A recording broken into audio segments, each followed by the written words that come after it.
Hiya, I'm Hebe and I'm going to be reviewing Bergman Island, directed by Mia Hansen-Løve. This movie is basically an exploration of time, love, emotion, and the thought process behind films based all around this famous director called Ingmar Bergman. If you don't know Ingmar Bergman, he is an incredibly famous Swedish director who spent most of his time writing and creating his incredible movies on an island in Sweden that this film is mostly based upon. So you basically follow two directors whose relationship is slightly odd, and you can never really understand the true extent of their relationship, but they go to this island to find their own creative pathways and try and explore their own films. And it's quite an ambiguous film. You never really know the relationship of these two people. You never really know what they're writing about. You get hints along the way. You see bits of their movie. You see them exploring this island, beautiful island, and you see whether they're going to come up with these amazing final products. What I found with this movie was it wasn't difficult to follow, but there were two distinct places where the narratives switch, and you do get faced with this kind of complete bewilderment as to what's going on for a good 5 minutes. But then very quickly, you get engrossed in the new narrative that they're showing you. It all does link together. It is very beautifully filmed. It's a gorgeous movie to go and see. It's very easy watching. It's very emotive, very explorative, it's a film lover's film. It's a film lover's film. So if you're going to the movies to try and find a film that you can walk away going, oh, that was a great narrative, that was a great film, I love the storyline, this is not the film for you.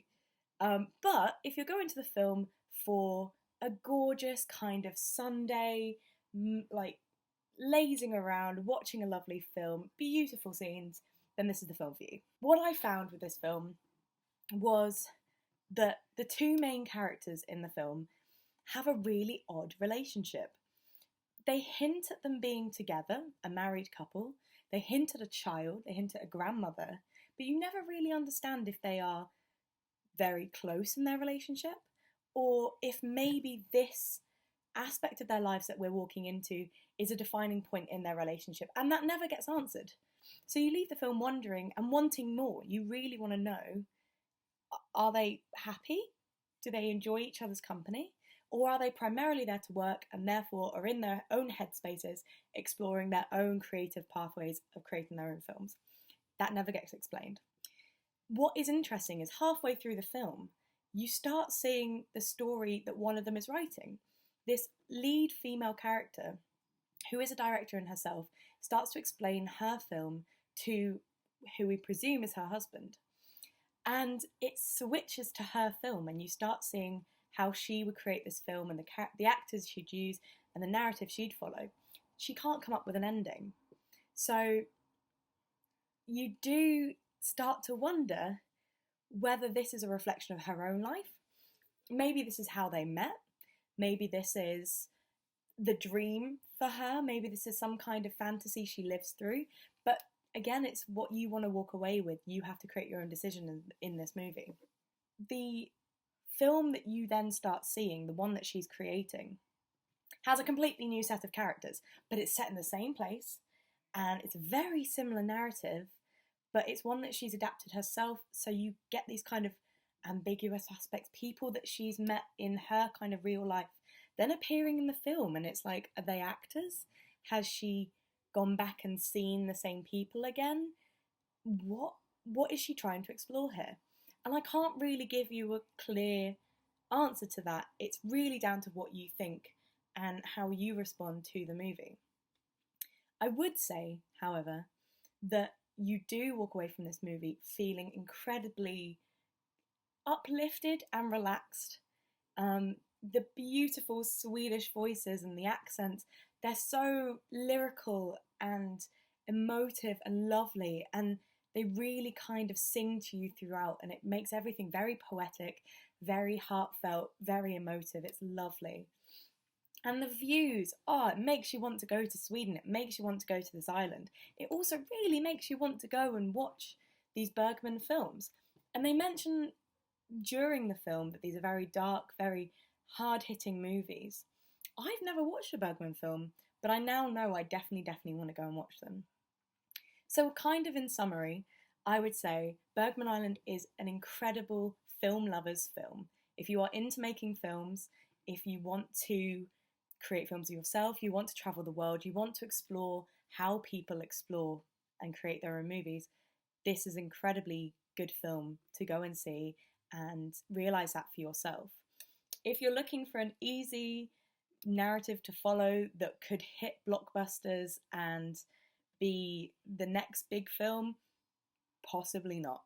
But I would still definitely give it a watch, because you do walk away thinking that is what cinema could be. That is the height of ambiguous, creative, narrative-driven, really enjoyable filmmaking.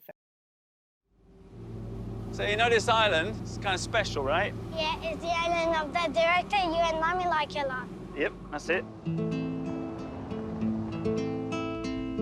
A lot of people come here to work. Students, writers, designers. Wow. All this calm and perfection, I find it oppressive. Soothing. You know how hard writing is for me? It's torture, it's self-inflicted agony, it's blood from a stone. Well, then, do something else. Yeah, like what? Full-time housewife? Well, it's an honourable profession. Do you think you can't create a great body of work and raise a family at the same time? At the age of 42, Bergman had directed 25 films. How do you think he would have done that if he was also changing diapers? How's your thing going? Pretty good, actually. What's it about? It's about how invisible things circulate within a couple.